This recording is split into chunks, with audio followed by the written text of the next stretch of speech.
자, 오늘은 이제 마태복음 13장을 마칠 거예요. 오늘 이야기는 예수님이 고향을 방문하게 되죠. 네. 누구에게나 고향이 있어요. 오늘 통계를 보니까 서울에 사는 인구가 한 1,000만, 요즘은 1,000만이 조금 안 된다고는 하는데 뭐 인구의 5분의 1이 여기 집중해서 산다고 해도 과언이 아니겠죠?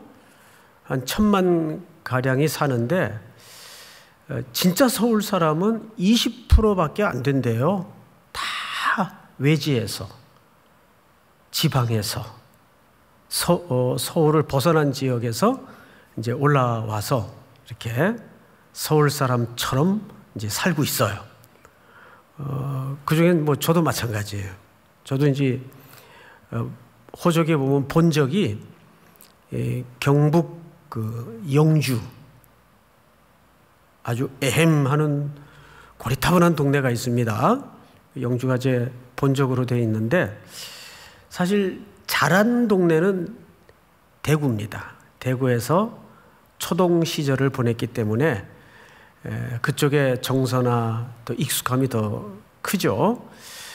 이렇게 사람들은 태어난 곳과 자란 곳이 다를 수 있어요.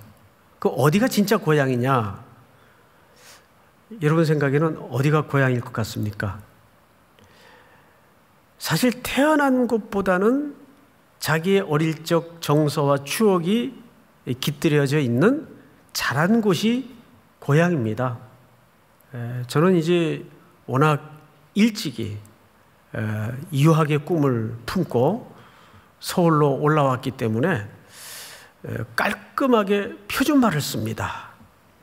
그래서 제가 이렇게 정체를 밝히지 않으면 누구든지 저를 오리지널 서울 사람으로 인정을 해요. 제 언어 속에서, 말투 속에서 경상도 사람 티가 전혀 안 나죠? 안 납니다. 자, 그럼 제 고향은 어딜까요? 서울에서 지금 50년 넘게 살았단 말이에요. 제 고향은 어디가 맞을까요? 저는 아무래도 이제는 서울 사람이라고 해도 틀린 말이 아닐 것 같아요. 거반의 세월이 서울에서 이루어졌기 때문에. 근데 예수님은 대부분의 시간을 사실상 청년 때까지는 나사렛이라는 동네에서 자라셨습니다. 근데 여러분, 예수님이 태어난 곳은 어디죠? 예, 떡집이라고 이름 붙여진 베들레헴에서 나셨죠. 다윗의 동네입니다. 예수님이 나신 곳은 베들레헴인데 오늘 여기 고향을 방문하십니다. 그러면 여기는 베들레헴일까요? 나사렛일까요? 여기는 나사렛입니다. 자, 그러면 이제 그 방문기를 조금 면밀하게 들여다보도록 하겠습니다. 53절, 예수께서 이 모든 비유를 마치신 후에 그곳을 떠나서 고향으로 돌아가사, 이렇게 돼 있어. 고향으로 돌아가사. 그리고 이제 거기에서 어머니 얘기가 마을 사람들에 의해서 나오고 그의 누이들 얘기도 나오고 그의 동생들 얘기도 나옵니다. 그런데 수미상관법의 구조에 의해서 이 본문을 살펴보면 놀랍게도 오늘 이 이야기는 사실 비유 얘기와 동떨어진 얘기처럼 보여지지만 정확히는 비유 이야기들의 결론입니다. 오늘 얘기가. 근데 내용 자체는 상당히 안 맞는 듯 보여집니다. 그러면 이제 우리가 전체 구조를 통해서 맥락을 좀 보도록 하죠. 12장을 보도록 하겠습니다. 끝부분에 보면 46절이 있어요. 12장 46절. 제가 먼저 읽겠습니다. 예수님께서 무리에게 말씀하실 때 어느 집에 들어가셔서 이제 가르치고 계셨어요. 그의 어머니와, 여기 또 혈육의 내용들이 등장을 하죠. 그의 어머니와 동생들이 예수께 말하려고 밖에 섰다. 이 당시에는 예수님에게 그 가짜 뉴스들이 많이 만들어져서 돌아다니고 있던 때입니다. 일설에는 그 청년 그 귀신 들렸대. 또 한켠에서는 아니야, 이 정신이 좀 이상해졌나 봐. 이게 이제 소문이 만들어져서 확대 재생산되다 보니까 누구에게까지 들어갔는가 하면 어머니와 가족들에게까지 들어갔어요. 그래서 아이고, 이거 큰일 났구나. 이거 어떻게 된 소문인가. 진위를 알아보기 위해서 이제 동생들을 데리고 어머니 마리아께서 예수님을 찾아 수소문을 하다가 이 집 문 앞에까지 지금 온 거예요. 그 당시 뭐 수소문을 해보면 찾는 건 그렇게 어려울 시기가 아니었기 때문에. 그래서 안에 있던 사람이 예수님에게 넌지시 일렀죠. 선생님, 저 밖에 어머니하고 동생들이 찾아왔어요. 이렇게 얘기를 한 겁니다. 볼까요? 예수께서 무리에게 말씀하실 때 그의 어머니와 동생들이 예수께 말하려고 밖에 섰더니 47절 한번 같이 읽겠습니다. 시작. 한 사람이 예수께 여짜오되 보소서 당신의 어머니와 동생들이 당신께 말하려고 밖에 서 있나이다 하니. 자, 이 사람의 전달 내용을 잘 보면 당신의 어머니와 당신의 동생들이 지금 무슨 말인가를 자꾸 하려고 밖에 서서 있습니다. 그러자 여기에 반응하시는 예수님의 태도가 굉장히 좀 생경스러워요. 48절. 말하던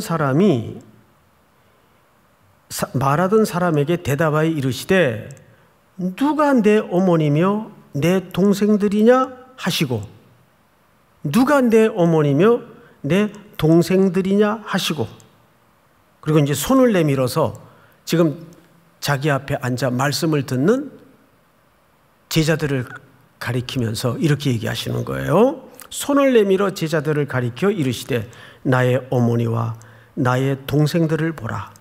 누구든지, 자 50절 다 같이 시작.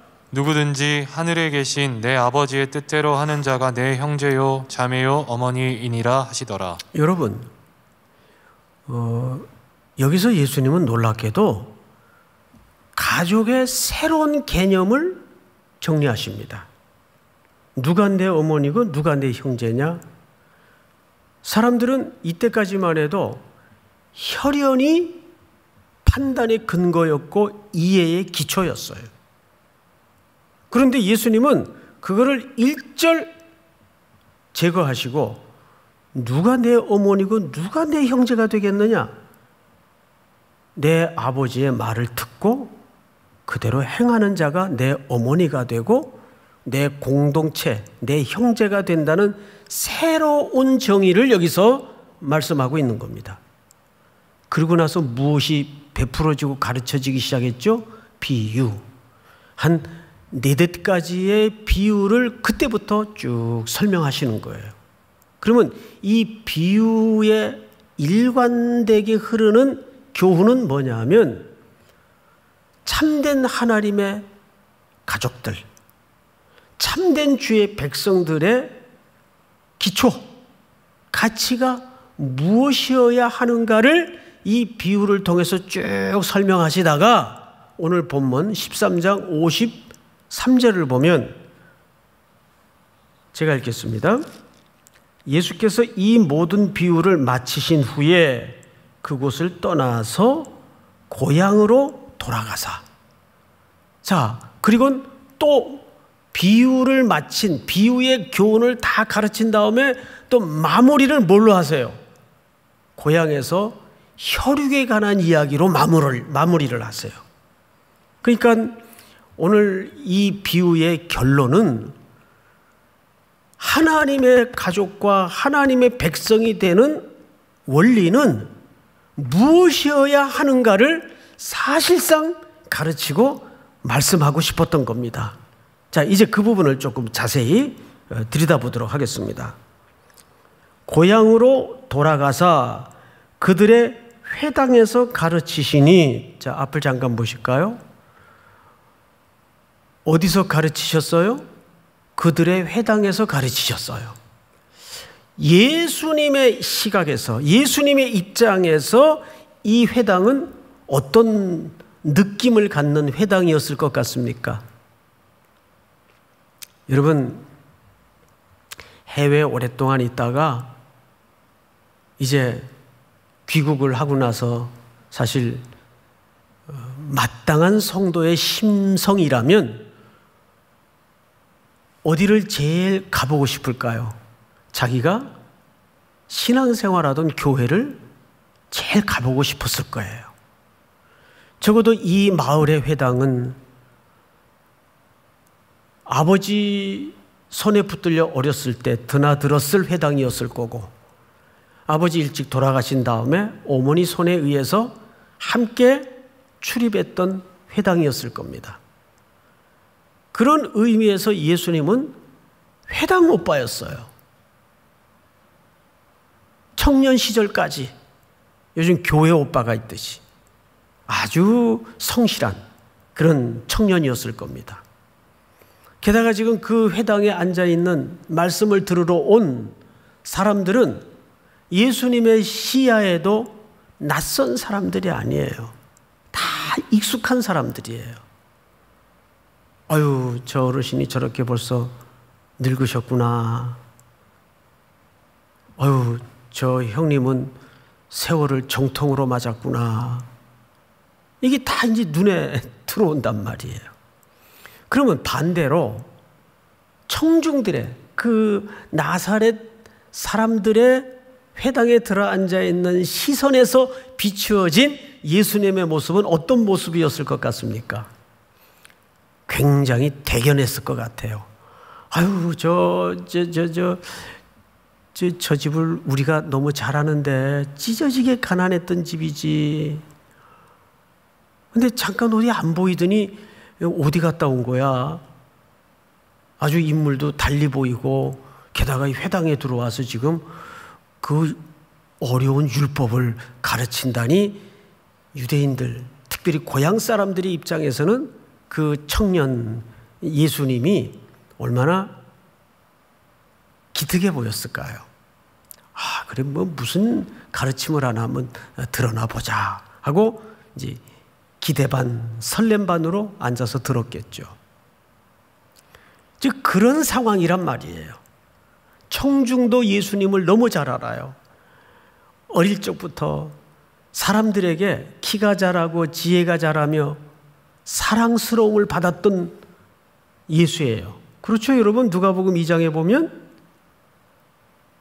근데 그러던 어린 소년 예수가 훌쩍 자라서 어느 날 회당에 들어와 앉아서 이제 말씀을 가르친다고 하니 마을 사람들 입장에서는 얼마나 신기하고 설레었겠습니까?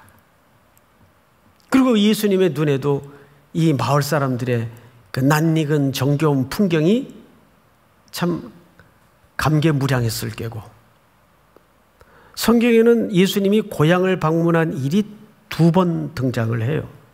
초기에 한 번, 후기에 한 번. 자, 그런데 예수님이 이제 입을 열어서 말씀을 가르치십니다. 근데 마을 사람들의, 아니 고향 사람들의 첫 번째 반응이에요. 보십시다. 이렇게 되어 있습니다. 54절을 보면 그들이 놀라 이르되 그랬어요.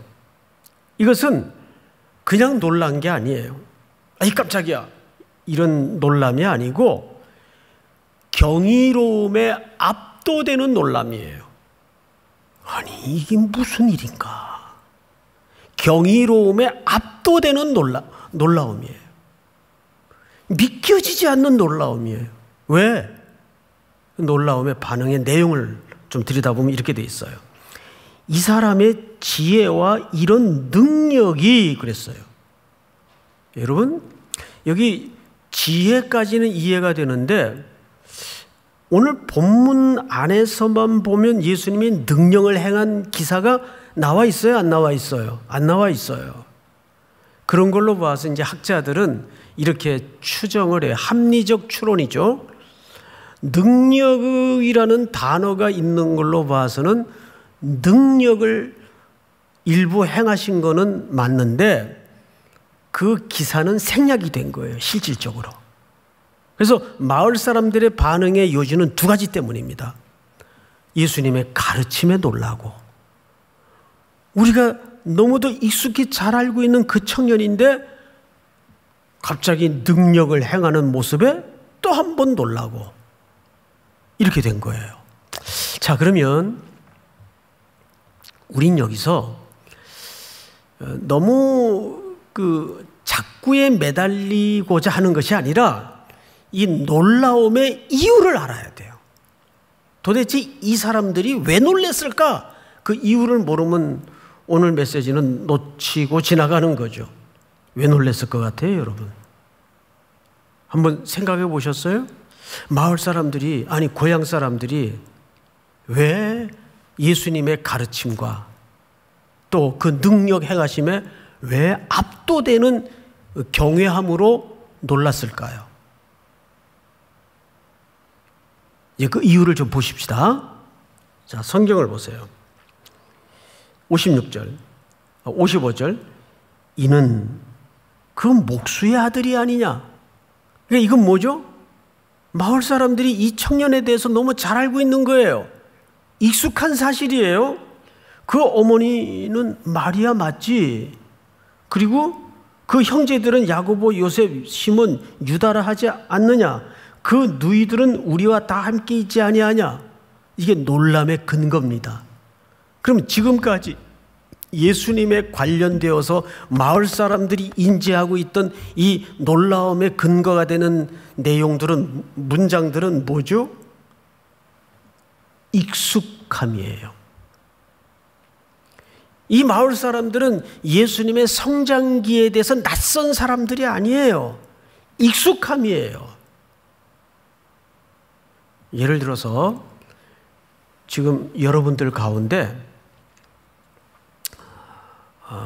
어릴 적부터 우리 삼일교회 주일학기 때부터 코 찔찔 흘리면서 같이 놀던 동혁이라는 애가 있었어요. 예? 성은 잘 모르겠고 동혁이라는 애가 있었어요. 근데 얘가 쭉 대학 들어가서 군대 갔다 올 때까지 우리랑 생활을 잘 하다가 잠깐 안 보이더니 갑자기 여러분 공동체 앞에 탁 나타나서 뭐 자기가 성경을 가르치겠다고 또 앞에 서서 가르치더니 뜬금없이 갑자기 자기가 내가 사실은 하나님의 아들이야. 그러면 여러분, 아멘, 할렐루야, 이제 오셨군요. 여기 그럴 사람이 있어요? 그 꿀밤 한 대 안 맞는 게 다행이지. 너 미쳤니? 그게 정상이지. 아멘, 이제 나타나셨군요. 그럴 사람이 있어요? 저는 이 마을 사람들의 반응이 저는 지극히 평범한 진실이라고 믿어요. 근데 문제는 뭐죠? 이 마을 사람들이 예수님에 대해서 알고 있고 익숙하다는 것이 뭐가 돼요? 안타깝게도 걸림돌이 돼버리고 말았어요. 그래서 오늘 이 본문에서는 마을 사람들의 세 가지 반응이 등장을 해요. 첫 번째는 익숙한 반응. 저기 다 알지. 마리아 그 집 아들 맞지? 그 아버지 일찍 돌아가시고 그 아버지가 목수했잖아, 목수. 그래서 쟤도 저기 아버지 따라서 목수일도 좀 거들고 좀 그랬지. 왜 아버지 돌아가시고 나서 얼마나 고생했어, 저 집이. 다 한단 말이에요. 유대 마을은 이 공동색성이 강하기 때문에 그저 뭐 앞뒤 집에 사정, 어느 집에 오늘 무슨 반찬하고 떡이 맡긴 것까지 다 안단 말이에요. 누가복음에도 나오잖아요. 떡을 밤중에 빌리러 온 이웃집 이야기. 이게 공동체성이 강하기 때문에 가능한 스토리예요. 만든 이야기가 아니고. 그러면 여기서 이제 우리는 예수님의 지혜와 그 능력에 처음에 마을 사람들이 놀랐어요. 두 번째는 그 놀람의 근거가 익숙함 때문, 알고 있다는 사실 때문에 그의 지혜를, 선포되는 말씀을, 가르침을 받아들일 수가 없었던 거예요. 그러고 보면 박사라는 게 뭐죠? 박사라는 것은 다 아는 게 박사가 아니고 그것밖에 모르는 게 박사예요. 사실은 뒤집어 보면 여기도 이제 뭐 학위 가진 분들이 많으실 텐데, 이거 어찌 보면 그것밖에 모른다는 것은 전체를 모른다는 이야기일 수도 있거든요. 이 마을 사람들의 지금 인식의 문제가 여기에 있어요. 나 잘 알아 저거. 저 사람 내가 잘 알아. 성품도 잘 알고.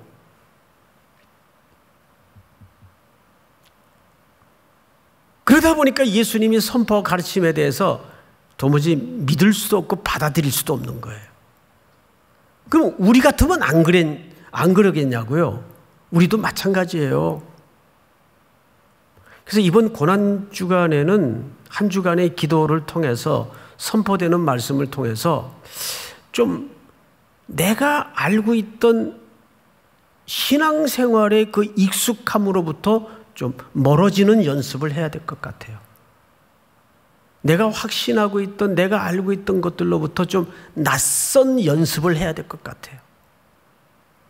사람이 어쩌면 제일 무서운 게 익숙해지는 거거든요. 제가 우리 그 동역자들에게 항상 조심하자라고 당부하는 부분이 뭐냐 하면, 이 목회라는 사역을 일로 하지 말자. 익숙하다 보면 이게 그냥 일 처리가 돼버린다. 사람 만나는 것조차 그냥 일이 돼버린다. 그럴 수 있는 함정이 많거든요.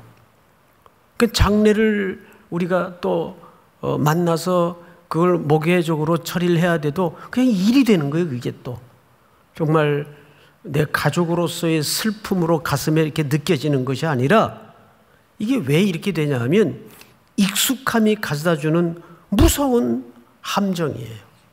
지금 고향 사람들이 예수님에 대해서 다 알아, 나 익숙해 때문에 그의 말이 들어올 수가 없는 거죠. 급기야는 어떻게 됐습니까? 성경을 잘 보세요. 57절, 예수를 배척한지라. 여기 배척한지라라고 되어 있지만 풋노트에 보면 잘 번역을 해놨어요. 또는 예수로 말미암아 넘어진지라 그랬어요. 스칸달리존. 이 스칸달리조라는 말은 걸려 넘어지다 그 뜻이에요. 그 익숙함이, 그 안다는 것이 예수님의 말씀이 선포되면서 그 말씀이 오히려 예수님을 하나님의 아들로 보지 못하는 스칸달리죠. 걸림돌이 되고 말았어요. 이게 얼마나 불행한 사실입니까? 자, 그런데 54절과 56절에 걸쳐 마을 사람들이 똑같은 질문을 한 게 2번 반복되어 있어요. 무슨 질문을 했죠? 54절에 보면 어디서 났느냐? 또 56절에 보면 똑같죠? 이 모든 것이 어디서 났느냐? 자, 이제 앞을 보세요.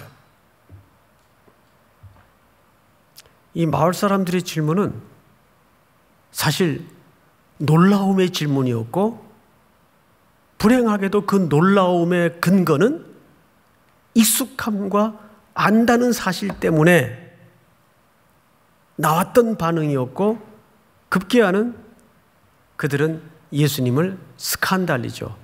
배척하는 데까지 이르렀어요. 그러면 어디서 났느냐라는 이 질문이 왜 중요하냐 하면, 항상 성경은 아이러니의 역설의 연속이에요. 이 질문을 통해서 예수님의 출처가 설명됩니다. 오히려. 자, 아까 살펴보았던 마태복음 12장 50절을 다시 한번 보십시다. 50절을 보시면 우리 한번 같이 읽겠습니다. 시작. 누구든지 하늘에 계신 내 아버지의 뜻대로 하는 자가 내 형제요 자매요 어머니이니라 하시더라. 여기서 예수님이 크게 두 가지를 설명하면서 가르칩니다. 뭐냐면 누구든지 하늘에 계신 내 아버지 그랬어요. 그러면 이 당시 유대 사회에서 하나님을 내 아버지로 부른다는 것은 무슨 뜻인지 아시죠? 이건 말이 안 되는 설명이에요. 그러면 예수님이 자기 아이덴티티, 정체성을 드디어 공개적으로 밝히는 거예요. 하나님이 자기 아버지시라는 거예요, 예수님이. 그러면 자기는 누구의 아들이 되는 거죠? 하나님의 아들이 되는 동시에 하나님이신 거예요. 그러면서 동시에 자기의 출처를 소개하세요. 나는 위로부터 난 자다. 할렐루야. 근데 이 질문이, 이 정의가, 이 대답이 누구로부터 설명이 돼야 됩니까? 어디서 났느냐? 근데 정작 고향 사람들은 익숙하다는 사실 때문에, 잘 알고 있다는 사실 때문에 그것을 이 선입관이 꽉 지배하고 있어서 받아들일 수가 없었어요. 뭐가 된 거라고요? 스칸달리죠. 걸려 넘어지게 되었다고요. 자, 여기서 그러면 쭉 앞뒤 상관 구조 속에서 혈육의 이야기로 시작된 비유의 모든 교훈이 혈육의 이야기로 끝이 나요. 그렇죠, 여러분? 앞뒤? 그러면 예수님이 이 양쪽의 혈육의 이야기를 통해서 드러내고 싶었던 진리가 뭡니까? 예수 그리스도께서 구원자가 되시고 내 죄를 대속하기 위해서 하늘 보좌를 내리시고 이 땅에 오신 사건은 인간의 이해나 논리와 이성과 판단으로 깨달을 수 있는 문제가 아니라는 얘기예요. 여러분들은 이미 믿고 이쪽에 넘어온 상태에서 말씀을 듣고 성경을 읽으니까 믿어지는데, 사실은 우리가 어느 쪽에 있었습니까? 우리에게는 귀가 없었어요. 볼 수 있는 눈이 없었어요. 왜? 영적으로 죽어 있었던 상태이기 때문에. 그런데 예수 그리스도께서 오셔서 십자가의 죽으심으로 우리를 택정한 백성 가운데서 우리를 건져내시고 눈을 만들어 주시고 귀를 새롭게 만드셔서 들리게 만들고 보게 만들었기 때문에 말씀이 들려지고 내가 예수 그리스도의 구원이 없이는 살아갈 수 없는 존재라는 사실에 눈이 떠진 거라고요. 이게 혈육으로 되어질 문제라고 생각하세요? 사랑하는 성도 여러분, 또 우리 형제자매 여러분, 이것은 그리스도의 택정함을 입은 하나님의 위로부터 난 자들에게만이 경험할 수 있고 임할 수 있는 은혜일 수밖에 없어요. 모든 비유의 얘기가 그 얘기를 하고 싶었던 거예요, 사실은. 여러분, 우리가 이제 내일부터 특별한 한 주간을 정해서 이제 고난 주간을 묵상할 겁니다. 그러면 고난 주간 하면 여러분 제일 먼저 떠오르는 것이 십자가예요. 당연히. 그리고 십자가 하면 예수님의 죽음이죠. 근데 영국의 성공의 신부였던 잔 스타트라는 분이 계세요. 이분은 유명한 신학자인데 어제 이분의 글을 읽다가 참 놀라운 얘기를 하나 제가 얻었습니다. 십자가를 우리가 바라볼 때 자동적으로 머릿속에 떠오르는 생각은 예수 그리스도께서 십자가 위에서 나를 대신해서 하신 일에 우리는 몰두하기가 쉽다. 뭐 틀린 말 아니잖아요. 우리는 당연히 십자가 하면 그 십자가 위에서 예수님이 나를 대신해서 하신 그 일에 몰두할 수밖에 없잖아요. 그런데 이 존 스타트가 이런 얘기를 해요. 그보다 더 우선돼야 될 행위가 뭐냐 하면 그 십자가 위에 내가 한 일에 자각을 가져야 된다. 그 십자가 위에서 내가 저지른 죄를 직면하지 않으면 그 위에서 죽으신 예수님의 죽음의 의미가 바로 들어올 수가 없다는 얘기를 합니다. 제가 깊이 도전을 받았어요, 사실은. 그럴 수 있구나. 그럴 수 있구나. 오늘날 이 근현대 사회를 통해서 기독교는 점점 현대인들이 종교 정도는 하나씩 갖고 있어야지, 현대인들에게 문화생활을 위한, 교양 있는 삶을 위한 액세서리 정도로 기독교가 취급이 되고, 또 4대 성인 중에 한 분으로 예수님이 자리매김되어서 저 인류를 위해서 좋은 영향력을 끼치신 분 정도로 이해를 갖는 사람들이 의외로 많아요. 여러분, 기독교는 종교가 아닙니다. 기독교는 예수면서 동시에 기독교는 십자가 없이는 설명이 될 수가 없어요. 우리가 젊든 늙든 어리든 인생길을 가면서 발톱 사이에 가시가 들어오는 사소한 고통에서부터 갑자기 쓰나미 같은 고통이 몰아닥치는 폭풍 같은 일들을 겪는 문제까지 우리 인생에는 다 그거를 겪고 지나와요.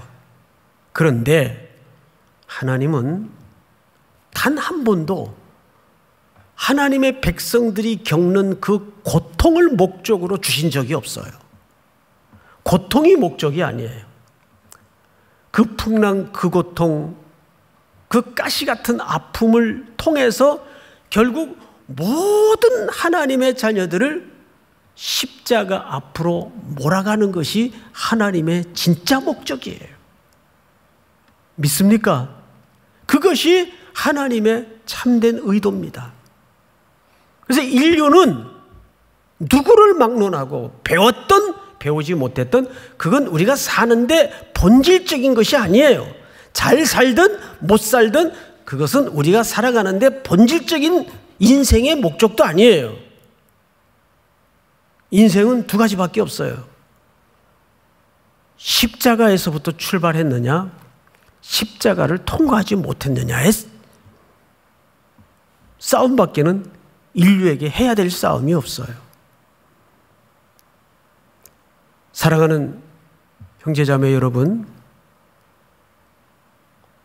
오늘 예수님께서 혈육으로 시작된 12장 마지막 파트에서부터 중간에 많은 비유의 설명을 통해 우리들에게 교훈하시다가 이 혈육에 배척당하는 이야기로 이야기를 끝맺는 이 결론이 갖는 의미가 뭘까요? 고린도전서 12장 3절의 말씀처럼 누구든지 성령으로 하지 않고는 그리스도를 주라 시인할 자가 없다. 우리가 누리는 십자가의 경험, 구원의 은총은 내게 생성된 것이 1도 없어요. 내게 근거된 것이 1도 없어요. 삼위 하나님의 전적인 계획과 구원의 섭리를 통해서 성령께서 하신 일입니다. 믿습니까, 여러분? 힘으로도 못 가요. 능으로도 못 가요. 돈으로도 못 가요. 그런 어린이들 찬양이 있잖아요. 그런 원색적인 복음의 찬양이 요즘은 오히려 그리운 때가 되었습니다. 여러분들은 여러분들이 믿는 기독교, 아니 예수님을 어떤 분으로 만나고 있습니까? 좋은 윤리 선생으로 만나고 있습니까? 아니면 내가 본받아야 될 분으로 만나고 있습니까? 이것도 저것도 아닙니다. 우리는 그 예수의 심장 속으로 온전히 들어가지 않으면, 그 십자가에 내가 하나님 앞에 아담 속에서 저질렀던 죄악과 자기가 만나지 않으면 그 위에 죽으신 예수님의 죽음의 의미가 진솔히 다가올 수가 없는 거죠. 한 주간 새벽을 깨워서 깊이 십자가를 묵상하는 복된 은혜를 누릴 수 있기를 주님의 이름으로 축원하고 축복합니다. 다 일어나십시다. 예수 피를 힘입어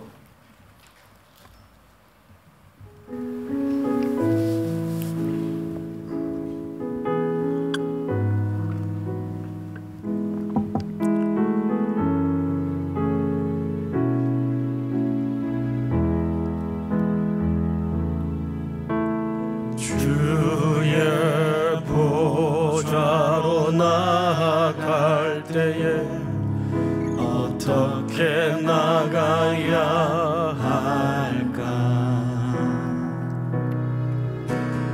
나를 구원한 주의 십자가, 그것을 믿으며 가네.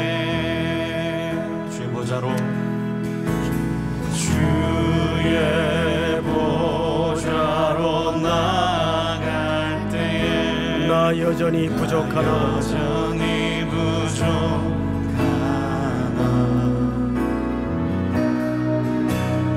나를 품으신 주의 그 사랑, 그것을 믿으며 가네. 자격 없는 내 힘이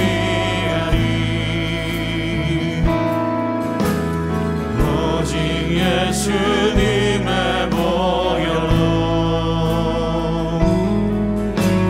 자격 없는 내 힘이 아니, 오직 예수님의 보혈로.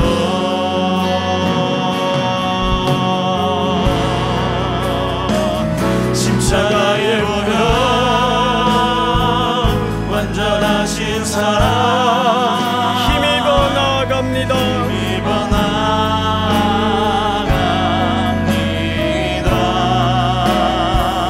십자가의 보혈,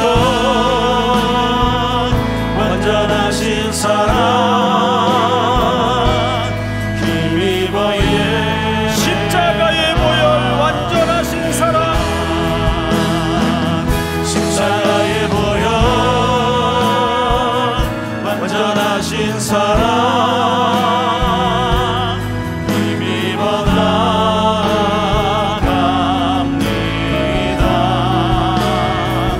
십자가의 보혈, 완전하신 사랑, 힘입어 예배합니다. 우리 한번 같이 기도합시다. 제가 세 가지 기도 제목을 나누겠습니다. 1절 개인적인 공동체적인 기도를 다 내려놓고 오늘은 다가오는 고난주간 한 주간 동안에 주시는 말씀, 기도를 통해서 신앙의 익숙한 것들로부터 멀어지게 하시고 새로운 하늘의 은혜가 임하는 시간으로 긍휼히 여겨주시옵소서. 이것이 첫 번째 기도이어야 합니다. 두 번째는 익숙한 것으로부터의 결별을 넘어서 십자가 위에서 내가 죽어야 될 그 자리에서 하나님 안에서, 아담 안에서 무슨 짓을 했는가를 돌아보는 시간이기를 원합니다.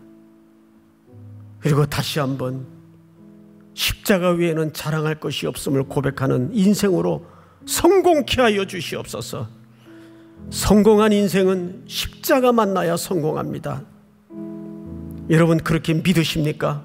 오늘 이 세 가지 주제를 놓고 주여 한번 부른 다음에 통성으로 기도합시다. 주여